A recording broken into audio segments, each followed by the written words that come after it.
صدر آصف علی زرداری سے Peoples party جنوبی پنجاب کے وفد کی ملاقات۔ جنوبی پنجاب کو درپیش دیرینہ مسائل اور دیگر امور پر تفصیلی تبادلہ خیال ہوا۔ صدر زرداری کی جمہوری اقدار کے استحکام میں تمام سیاسی قوتوں کے کردار کی تعریف۔ صدر آصف علی زرداری نے کہا، جمہوریت کے تسلسل اور اداروں کے استحکام کے لیے باہمی ہم آہنگی ضروری ہے۔ عوامی مسائل کے دیر پا حل کے لیے تمام طبقات کے ساتھ مشاورت اور تعاون کے ساتھ آگے بڑھنا ہوگا۔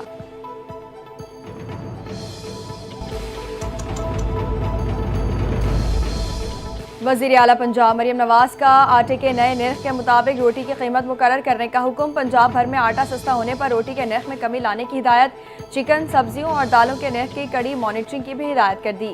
وزیر اعلیٰ پنجاب مریم نواز نے کہا، غریب کا بچہ ہفتے میں ایک دن سستا چکن کھا لیتا تھا، چکن مہنگا ہوا تو غریب ہفتے میں ایک دن بھی نہیں کھا سکے گا۔ روٹی کے نرخ تاریخ کی کم ترین سطح پر لائیں گے۔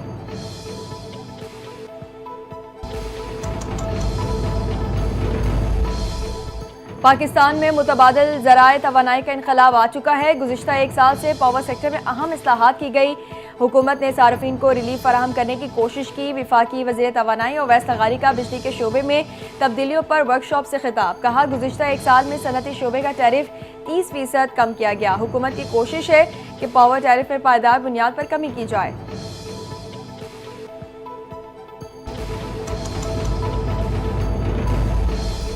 مودی کا اشتعال انگیز بیان غیر متوقع نہیں۔ بھارتی نوجوان نفرت کی سیاست کو رد کر دیں۔ بھارتی وزیر اعظم کی پانی جیسے معاہداتی وسائل کو ہتھیار بنانے کی دھمکی عالمی اصولوں سے انحراف ہے۔ ترجمان دفتر خارجہ کا بیان۔ کہا، موجودہ بھارتی حکومت کے نظریاتی حامی نفرت انگیزی اور اقلیتوں کے خلاف تشدد کو معمول بنا چکے ہیں۔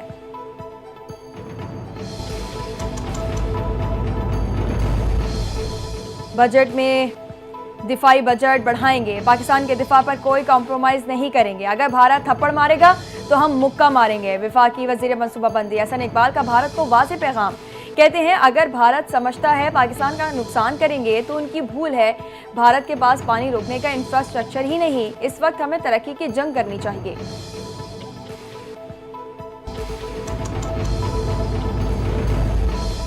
شدید گرمی میں پمپنگ اسٹیشنز پر بجلی کے بریک ڈاؤن۔ شہر قائد میں پانی کی فراہمی میں مسلسل دشواری کا سامنا۔ ترجمان کراچی واٹر کارپوریشن کے مطابق 27 مئی کو K3 اور 4 فیز کی بجلی بند رہی۔ شہر کو 45 ملین گیلن پانی کی فراہمی نہیں ہو سکی۔ 28 مئی کو رات بھی بجلی کا بریک ڈاؤن ہوا۔ 2 دن میں شہر میں 90 ملین گیلن پانی کی فراہمی متاثر ہوئی۔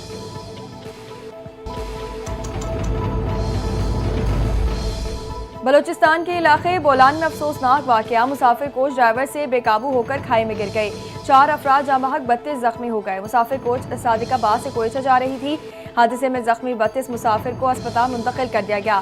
متعدد کی حالت تشویشناک۔ طبی اسپتال کے ڈاکٹروں کا کہنا ہے زخمیوں کو گہری چوٹیں آئی ہیں۔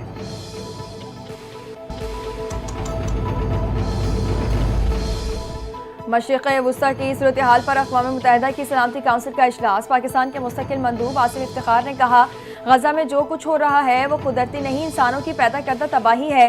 اسرائیل کی غزہ میں امداد کی ناکہ بندی نے ناقابل تصور انسانی المیے کو جنم دیا۔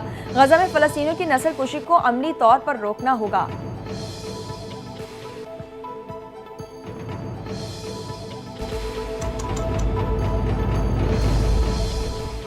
ٹیسلا سربراہ ایلان مسک نے ٹرمپ انتظامیہ کو خیر بات کہہ دیا۔ ایلان مسک نے صدر ٹرمپ کو بتائے بغیر مشیر کا عہدہ چھوڑ دیا۔ ایکس پر بیان میں کہا، حکومت کے خصوصی ملازم کی حیثیت سے میرا ٹائم ختم ہو گیا۔ صدر ٹرمپ کا شکریہ ادا کرتا ہوں، انہوں نے اضافی اخراجات کم کرنے کا موقع دیا۔ وائٹ ہاؤس نے ایلان مسک کی جانب سے ٹرمپ انتظامیہ کو چھوڑنے کی تصدیق کر دی۔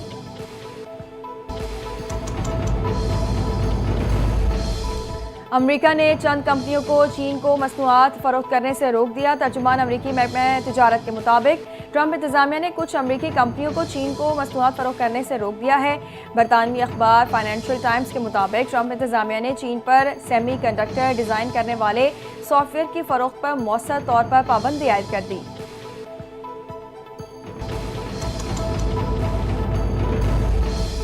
اٹلی نے غزہ پر اسرائیلی حملوں کو ناقابل قبول قرار دیتے ہوئے فوری بندی کا مطالبہ کر دیا۔ اطالوی وزیر خارجہ انطونیو تاجانی نے خطاب میں کہا، اسرائیل کی جوابی کارروائی اب انتہائی خطرناک اور ناقابل برداشت صورت اختیار کر چکی۔ غزہ پر بمباری بند ہونی چاہیے، انسانی امداد فوری بحال کی جائے اور بین الاقوامی انسانی قوانین کو احترام لازم ہے۔ اٹلی فلسطینی ریاست کے قیام کے حق میں ہے۔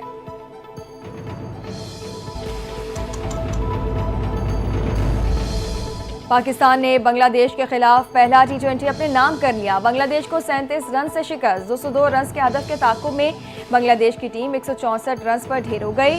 لٹن داس 48 اور جاکر علی 36 رنز بنا کر نمایاں رہے۔ تنزید حسین نے 31 اور توحید ہردوئی نے 17 رنز بنائے۔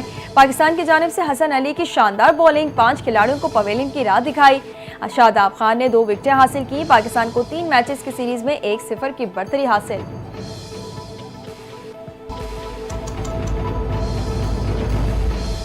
اور ملک کے بیشتر علاقوں میں بارش سے گرمی کا زور ٹوٹ گیا۔ اسلام آباد، بالائی خیبر پختونخوا، پنجاب، کشمیر اور گلگت بلتستان میں آج بھی بارش کا امکان۔